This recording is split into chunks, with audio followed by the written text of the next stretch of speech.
My name's Jason. If I haven't met you, I'd love to meet you on the porch. Welcome, welcome, welcome. Today, as we go into our RST talks, this is our last week in this series. This series is kind of just explaining about the movement of Jesus and how it's a movement worth engaging in, following, and spreading, but also the stories of everyday people. And so at the end of this message, we'll have a video that shares some stories of what God is doing in our community. And my question today, my RST talk for you is this: have you recently, with the world we live in and the pressure that is put on you, have you recently felt a little, ashamed or embarrassed or hesitant to say that you're a follower of Jesus?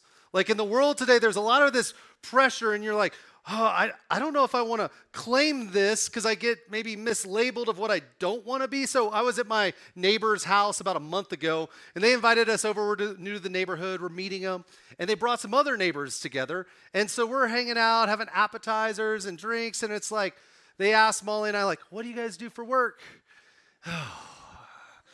And I'm just like, what do I do? I work for a nonprofit. I help people. And they kept digging. It normally gets them out of my hair. But they're like, what kind of nonprofit? It's like a kind of like faith-based nonprofit. What kind of faith? I'm like, it's a Bible-believing, following Jesus, Christian. And I say Christian, and I'm like, all of a sudden I'm like, oh no, now they think all the stereotypes of what I am. So I am arrogant. I'm self-righteous. I'm obviously not educated. I do not believe that science is true. And also I'm thinking they're assuming just small things like I hate women, I'm a racist, and I hate really anyone that's different than me. That's what I think when I don't know if you felt this, but there's this connotation that feels, and you don't know if people are actually thinking that, but it kind of feels like it at times, doesn't it? Interestingly enough, I saw this the other day and it just kind of made me laugh. You know, people say Christianity is a tool of white supremacy, that you're a racist if you are a white Christian. And what's interesting is this, that the average atheist in the world is a wealthy white man that has higher education.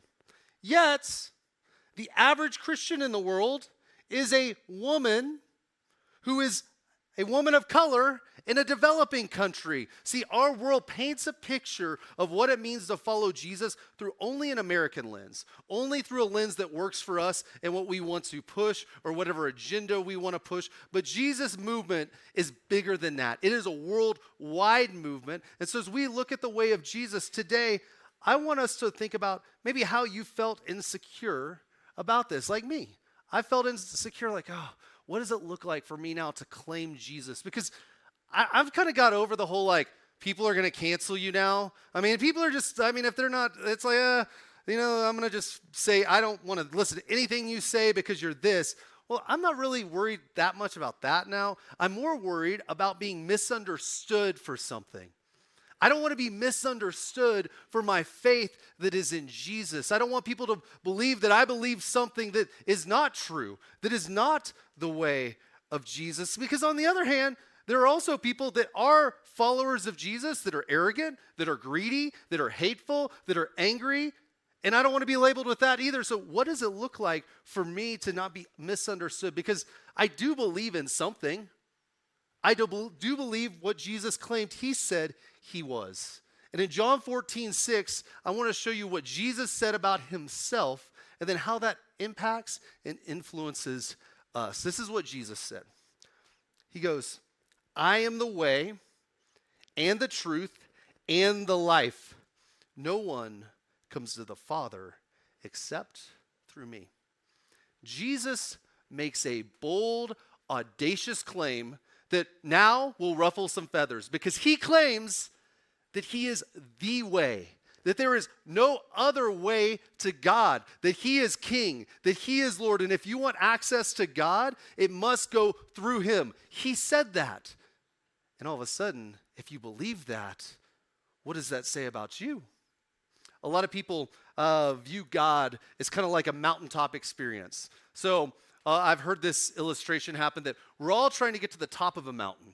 And the top of the mountain is with God, heaven, paradise, whatever you want. And people go, hey, Jason, your view of Jesus, that he's the way, He's one of the ways. So I'm climbing up a different path as following Jesus. Somebody else might be climbing up the path of Buddhism, but we're all going to the same direction. Another person is going, I'm going up Islam. Another one goes, I'm going up individualism and the pursuit of happiness. And that is the path. Most people would say there are multiple paths. What I'm here to proclaim today is that Jesus said he's the only path.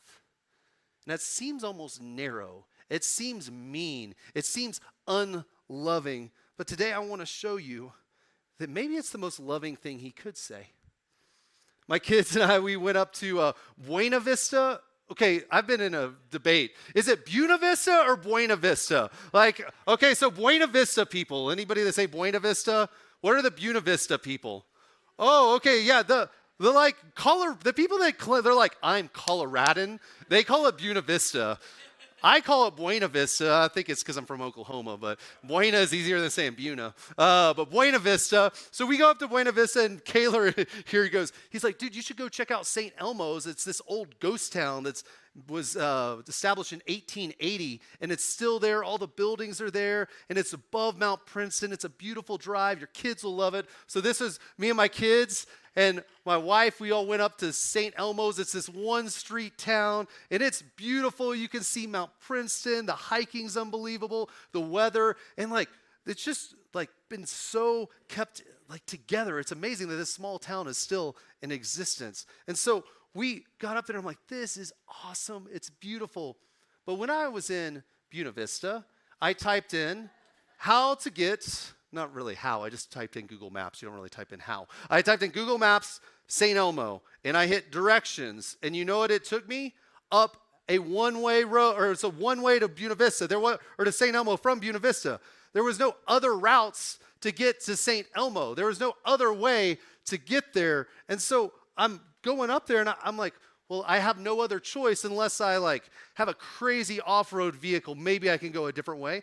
But I'm not angry that there's only one way to St. Elmo. I'm not angry that to get to this mountaintop experience, this beauty, that this is the only way. It's just the way.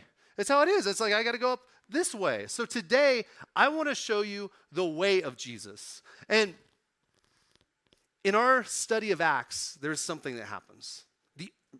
The church is misunderstood when they claim that Jesus is the way.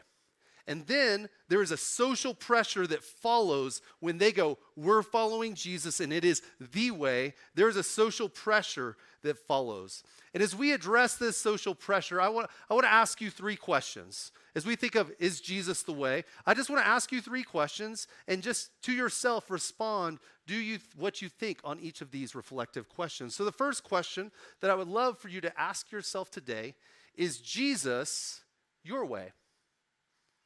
Jesus says he is the way, the truth, the life to God. Is he your way? Is he your path? Is he the one you're trusting in?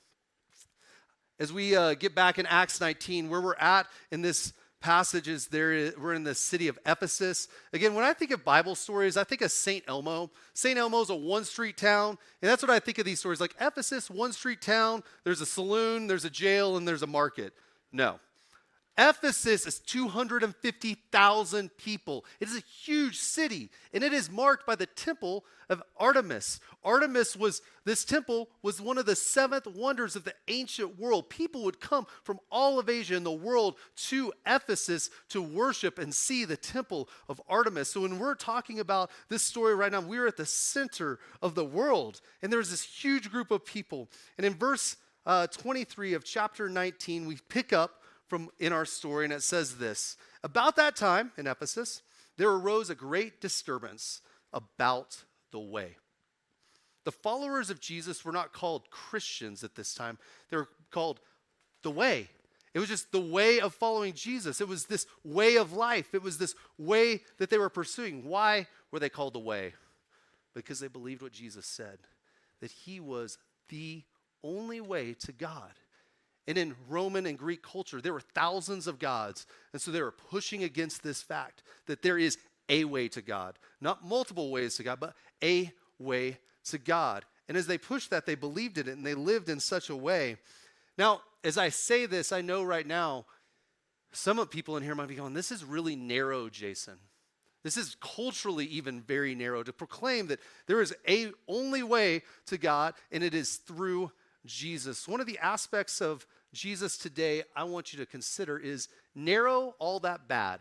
We think of narrow things as terrible. We think, oh, that's so derogatory. That's a terrible way of thinking. But what if narrow is actually good? Jesus said this in Matthew 7:13 and 14. Jesus goes, enter through the narrow gate. For wide is the gate, and broad is the road that leads to destruction, and many enter through it. But small is the gate, and narrow the road that leads to life, and only a few find it. Only a few find it. What Jesus is proclaiming is there's going to be a lot of people saying this is the way to God. This is the way to God. It's going to be very broad. He goes, I have a narrow way, and it's following me. Have you ever thought about this when you go up to a beautiful mountain experience? Broad roads never get you to beautiful mountaintop views. You got to go through narrow ways. When I go through St. Elmo, it's not a big road. It's a small road to get me to the top. Also, when you drive on I-70, why do they have guardrails over all of I-70? It's because they know if you go off the road, you will die. There are preventions of a narrow path. It's to prevent you from going one way or the other and plummeting to your death. Maybe the same thing is true about Jesus. Maybe he loves us so much that he would say, I have a way for you to follow. I have a way that is true. I have a way that is good. I have a way that is life-changing, that will bring you joy and hope and beauty. Molly and I, my wife, we've kind of like made some parameters in our kids' life. And I'm not setting this as for every person that's a parent here, but one of the parameters we're doing right now is we're just not letting our daughter, Selah, who is 11, have a smartphone. And she goes in with all her friends now, and she kind of feels weird because she's the only one without a smartphone. And she's like, oh, this kind of is hard. And we're just like, hey, we're just at a point in our life. I know the dangers of the internet, and I don't feel you're mature enough to handle this right now. And we're just going to prevent you from being on TikTok and Instagram, even though it is so good for your soul, even though it is so meaningful, even though we know that social media is so good for 11-year-olds that are being impressed with all the things of the world right now, even though we know that, we're going to hold it back.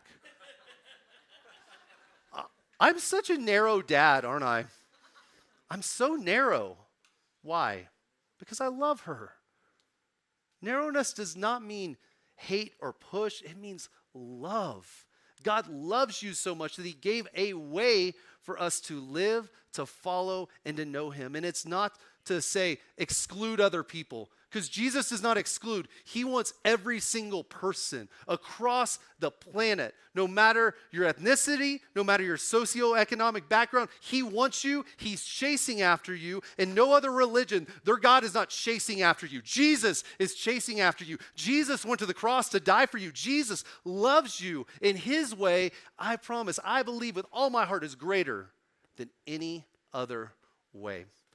So is Jesus your way? What do you believe about it? Is he your way? The second question we must ask, are you following the way? Like, are you following after the things of the way? Is your life differently? It's not just, oh, I believe in Jesus, but I'm actually going to do something for Jesus. I want my life to look like Jesus. I want to follow him in that way. And we'll pick up in our story. Remember, there's this great disturbance in Ephesus. And here's what happens in verse 24. It says this: a silversmith named Demetrius, who made silver shrines of Artemis, brought in a lot of business for the craftsmen there. He called them together along with the workers in related trades and said, you know, my friends, that we receive a good income from this business. And you see here how this fellow Paul has convinced and he has led astray large numbers of people here in Ephesus and practically the whole province of Asia. He says that gods made by human hands are no gods at all. So what's going on here? There's great disturbances happening because the people of the way are living differently. Again, just to know what's going on. It's not Paul and the disciples that the disturbance is happening. It's just the people, the ordinary people living the way have created this disrupting. And what was the disruptance? It was actually an economical one. It was that where they used to go by and they would see this little silver shrines as they went to the temple of Artemis, and they would buy them, and then they would go worship Artemis. And what Demetrius is saying is he's going, they're no longer buying my idols that I'm making, and it's hurting my pocketbook. Like, it's not even just the people of Ephesus of the way. This was a big disturbance. It was interrupting 250,000 person city. It's also interrupting the whole province of Asia. Everybody traveling here is no longer buying the idols. I find so fascinating is they don't really go first time and are like, oh, Artemis is so beautiful. We love Artemis, and no one's no longer obeying Artemis anymore. What do they care about? Money. They care to hurt their pocketbook. I think we see this a lot. Sometimes beliefs that we believe in and we think are true and we stand up for, but if it hurts our pocketbook, then it's like, okay, I don't know if I believe that anymore. It was more about not what they believe, but their pocketbook. In Ephesus, people loved idols. They loved worshiping God through idols. Again, thousands of gods. And we don't love figurines anymore. I know most of you probably aren't like worshiping a little figurine, a silver statue that you're buying right now. But we all have idols in our life. And what an idol is, it's just something that replaces God. It's something that we put above God, that we go, this is now God in our life. This is what I'm following. It's not that they can't be in our lives, but it's when it becomes the thing in our life that is focal point of who we are. We are to love God more than anything else. One of these areas that I see over and over and over again, especially in our culture today, that I believe is becoming an idol and it's becoming so divisive, is that of politics. We all see it that political idolatry is happening, believing that if politics are raised up and we have the right person in power, that then all our problems will be fixed. A guy named Josh Howerton, he just recently said this. This quote hit me hard. It says this. He goes, politics as religion will disciple you into a person of hatred. In a secular society, politics becomes religion. Political rallies become worship services. Campaigning becomes evangelism. Candidates become saviors. And you can't love your political enemies because you see them as demons to be exorcised. You always quote somebody because you don't want to say the hard thing and let them say it so that people don't put it on you. I'm not saying you shouldn't care about the government, how you vote. But what I am saying is it can't become Jesus. It can't become king. It can't be the way, the truth, the life. Jesus in him alone is. And this is what happens in Ephesus. They make Jesus king. And they start living differently. It affects them. They stop buying idols. And all of a sudden it creates critical mass and a movement is happening because they are no longer doing what the culture says to do. My question for you is this. Do people know that you follow Jesus by the way you act? Do people know that you follow Jesus by the way you do business, how you spend your money, by the way you love your neighbor, by the way you love your enemy? Do people know that you follow Jesus, or are you just saying, I follow Jesus, and it doesn't change anything? See, the way changed people. So my question for you is, are you following the way? Is your life different? Do people know that you follow Jesus?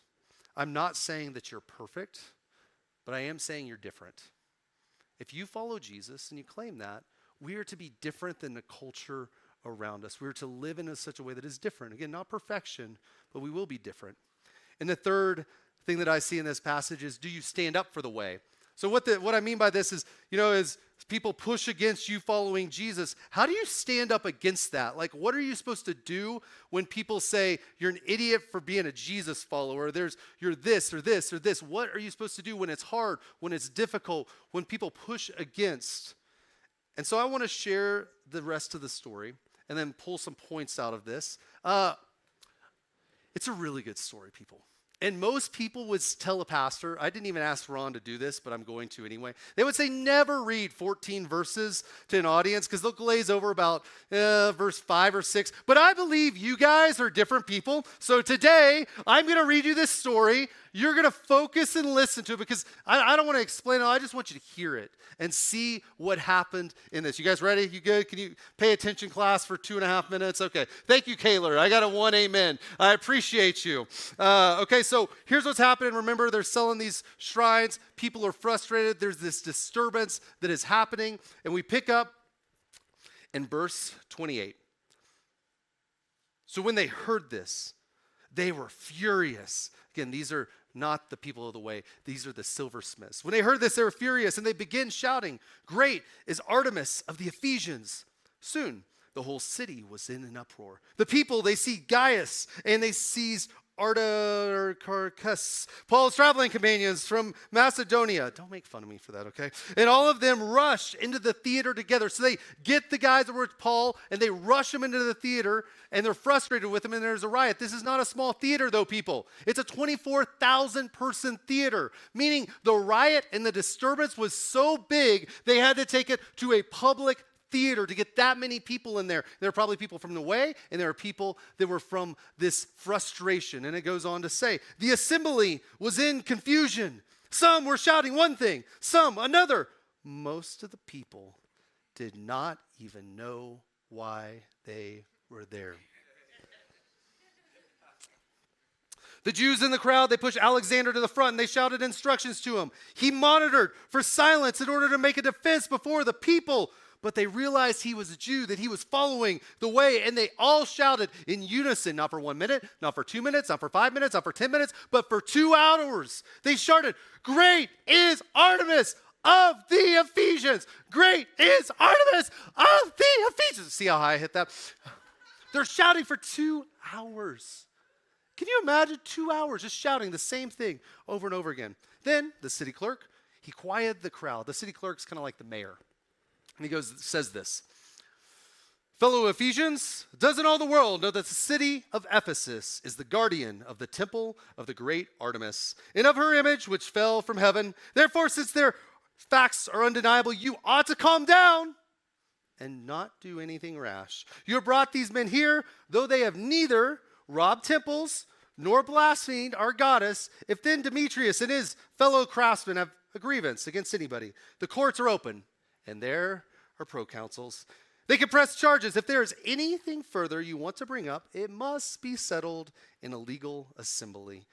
As it is, we are in danger of being charged with rioting because of what happened today.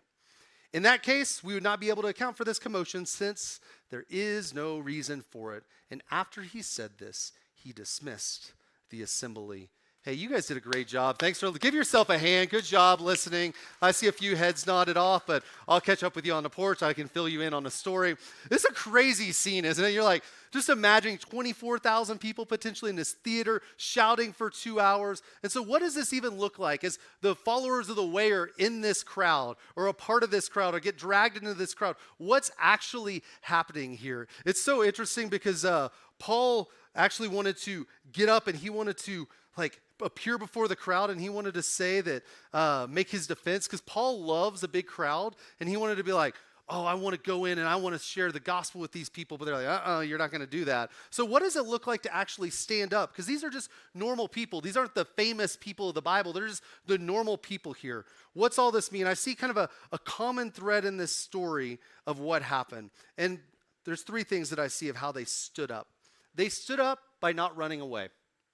They could have left town. They could have got out of there. All the people of the way could have been like, "We're leaving." But we see more and more that the church of Ephesus continues to grow. Even in a riot, even against the things of the way, they did not leave Dodge. They didn't go get another ship and sail across the ocean and go, "We'll find somewhere else." No, they stayed. They're like, we are not meant to run away. The second thing I see is they stood up by being with the people that were against them. So they were actually in this theater with people that were against them. They didn't push them away. They actually came closer to them. Brene Brown says this: people are really hard to hate up close. Too many people, when we get disagreements with people, are frustrated or say, "You're not following after what I'm believing in," we push away and we don't do things of love. But what Jesus' way is he goes, I'm going to bring those people close. People that are against us, I'm going to bring them close. I'm going to love them. I'm going to have conversations with them.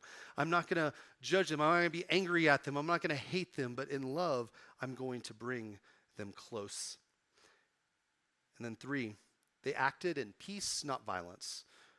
You know, they didn't go in and throw another riot themselves. They didn't go, hey, we're going to attack these people because they're believing something different. They won't follow after the way, so let's go attack them. They weren't hostile in hostile places. They were loving in loving places. They weren't defensive.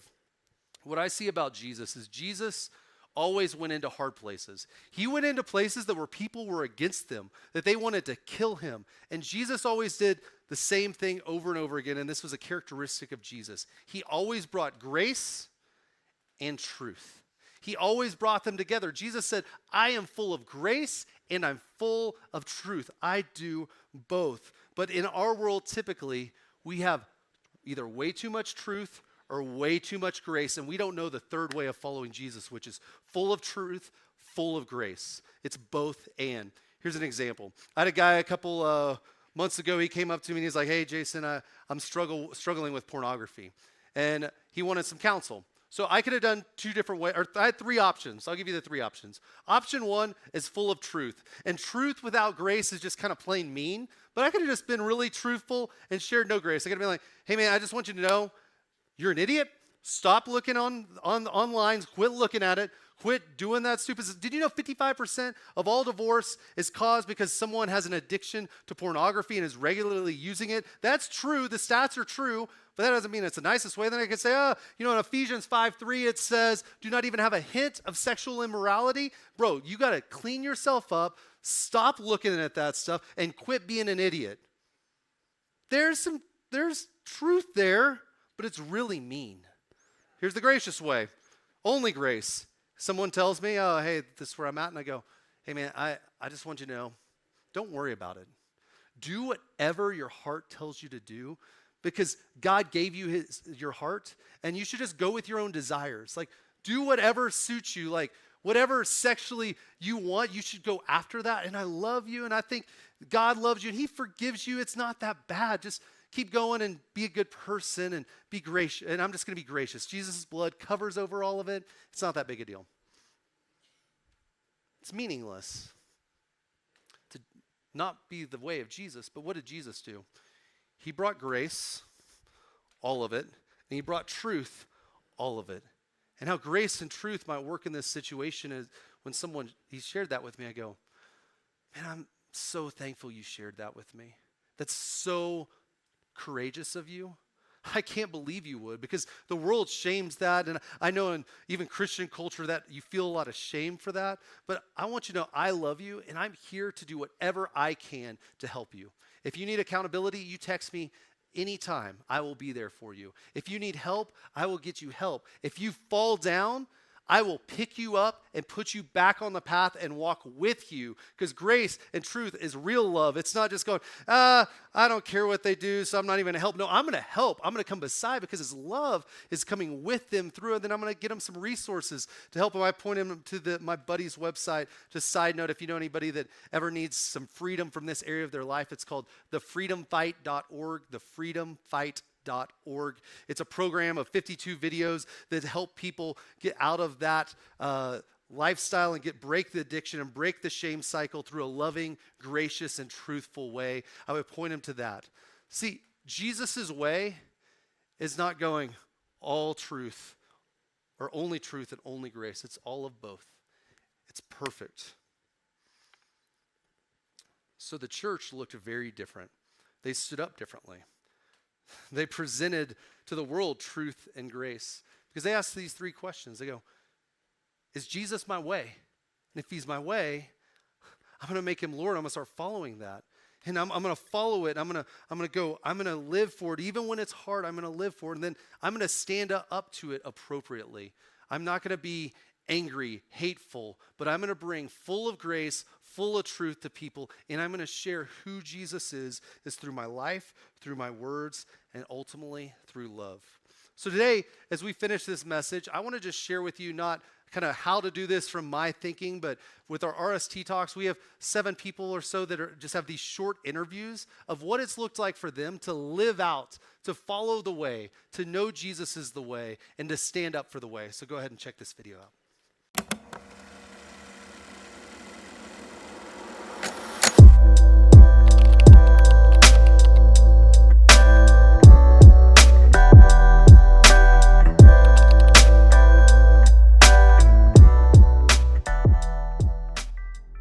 I'm Drew Jones. And I'm Sarah Jones. And we are going on 15 years of marriage. We have 3 kiddos.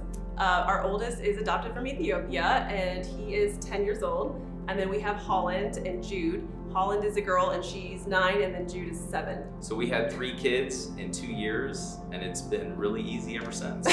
So there's a lot of opposition against families in the world today. More than ever, we're being really intentional with our kids, especially at their ages, to combat the forces against us in the world today. Family dinners are really important to us, making sure that our kids are not in too many extracurricular activities.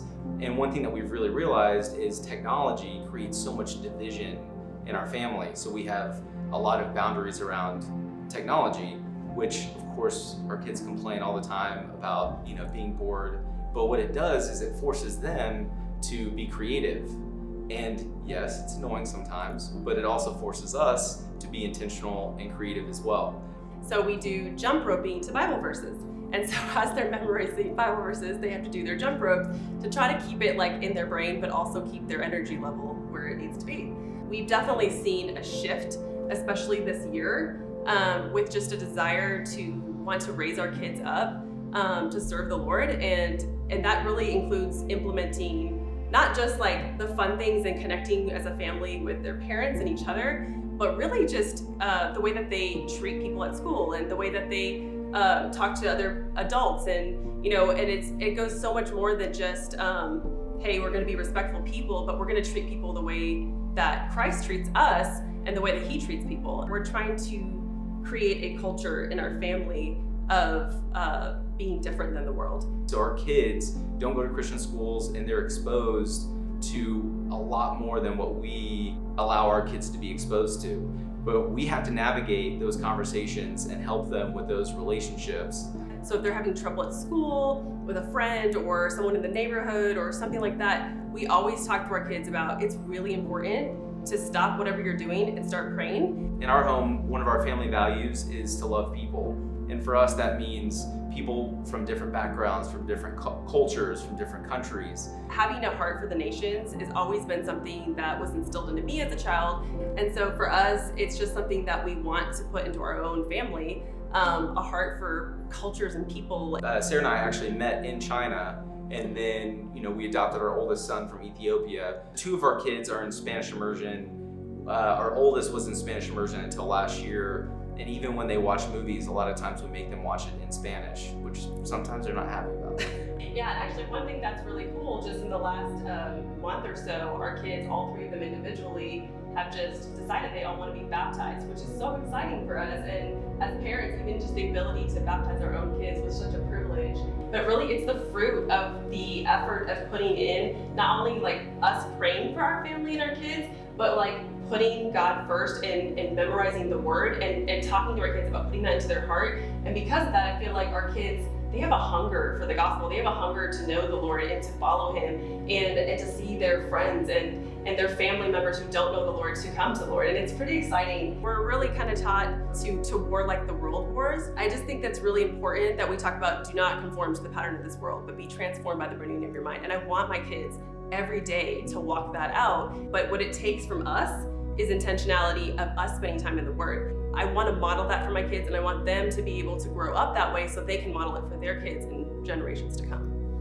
One thing that I think has been really cool that's different than our peer group is I think the sacrifice of some of those spiritual disciplines. I'm up here this weekend in Keystone with some friends, and we all woke up really early this morning to read our Bibles and pray, and I think that that's really unique. I don't think a lot of my peers would be willing to wake up early and to do that, and just to spend time with the Lord. It's been sweet to have friends that would do that with me. I think another way that me and some of my friends live counterculturally is with the way we spend our time. For example, like on the weekend or during the week, we like to spend time with high schoolers or mentor younger women or be part of simple churches and part of our church community. And that takes some sacrifice and time away from other things we could be doing, but I think it's a really good way to live counterculturally and honor God. What I do differently is I would wake up early in the morning to make sure I get my quiet time in, to set my mind right with God. And I also try to limit my social media consumption by not having any, and then also limit my TV watching by switching that out with reading books that draw me closer to God. Some of my best friends in the world are people that don't know who Jesus is, and I love them to death, and there's things that they invite me to do that in the past it would have been a no-brainer. Yes, I would have showed up to and had a great time, but as I've developed my relationship with God, it's just become something that it's not even enticing to me anymore. And an example of that is a great friend of mine getting married this fall. He invited me to go to Vegas with him and some of his buddies for his bachelor party. And as tough as it was, I just had to tell him no. Not that there's anything inherently wrong with going to Vegas, but I know the type of person that I am, and I know where that would lead, and I just don't even want to put myself in the situation where there's that possibility. I've been in the professional work world for a year and a half now, so compared to most people, I'm in the stage where you're trying to save as much money as possible, and that's super little. I've been blessed a lot with some of the situations that I've been put in, and I think that part of that is just due to the fact that even at this stage of my life, I've made it a huge commitment to tithe to the church. Like looking back throughout the year and seeing like how much money that is that I could have saved, like could have put towards my first house. I have been so unbelievably blessed with just community and the progression in my professional life.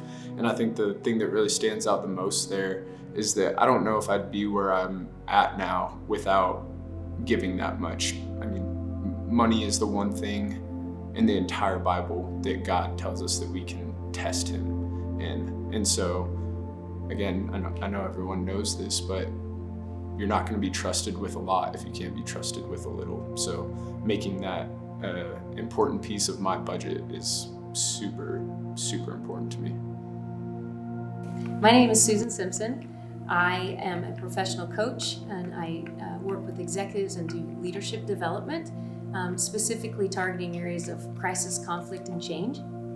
And I'm Michael Simpson, and I'm the founder and CEO of a social impact software company based in Denver. She moved to St. Petersburg, Russia to live, and she was there for 13 years. I joined her 6 years later, and we got married. Disruptively attractive kingdom culture is really what Michael and I talk a lot about for how we are at work, for how we are in our marriage. But going back to St. Petersburg, where my first real experience in setting as a priority in terms of culture, kingdom culture, was in our ministry team. And we had a Frisian, we had a Tatar on our team with Islamic roots before she had come to faith, several with Jewish roots, and then of course Russians and Americans all blended together. Yeah, we think a lot about the culture that we want to establish ourselves and around us. That kingdom culture is disruptively attractive. One of the things we do is we have a daily check-in. We make it a practice to, either while we're cooking or eating, having a meal, we'll ask one another, what was your highlight of your day? What did you find most challenging? Where did you see God at work? What's your hope for tomorrow? And we pray. It's the pressures and the struggles and the crisis that will cause people to begin to seek. And yeah, we've seen that work both in Russia and here. Just those marriage questions, drawing people closer to one another and to the Lord.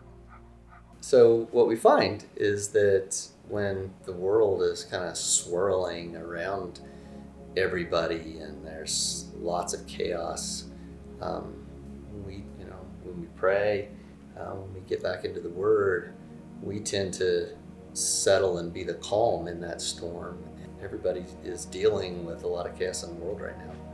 And the most disruptively attractive thing that I think anybody could be is peaceful. Mm-hmm. As the CEO of my company, there are a lot of situations that come up, human resource situations, partner situations, that I'm faced with the official thing to do and the right thing to do. Well, we had an employee that had an addiction problem, and it was affecting his work. Instead of letting him go, I said, all right, you need to get help. We'll help you get help. And I'm going to give you another chance. But this is the line. If you cross that line, you're not going to have a job anymore. He later crossed that line. He didn't get the help he really needed. And even though we tried, what I did was I did let him go. But I didn't let him go until after he finished rehab. And we were able to pay for his disability. And we were able to be with him throughout his entire rehab. And so I needed to be a man of my word and not move the goal line. But I also could be a man of my heart and actually pay for his rehab and actually be with him in relationship. And now he's attending our simple church. What I love about that and what I love about this passage again is it was the everyday people. The heroes of this story were not Paul. They're the everyday followers of the way. And as we follow the way, our hope is not to criticize or demean or put down any other person, but it is to love them. It is to care for them. Our mission as a church is to love people into a lifestyle of following Jesus. Like to love them, to care about them, to bring them in. And then our vision is we're a global movement of everyday disciples, making disciples for generations to come. You're a part of this movement, and my hope for you is it's the same that happened in Ephesus. That everyday people, the reason this disturbance happened is because people like on this screen, and I know so many of your stories. As I look at friends right now, I see you and I know that you live very differently than the world around us.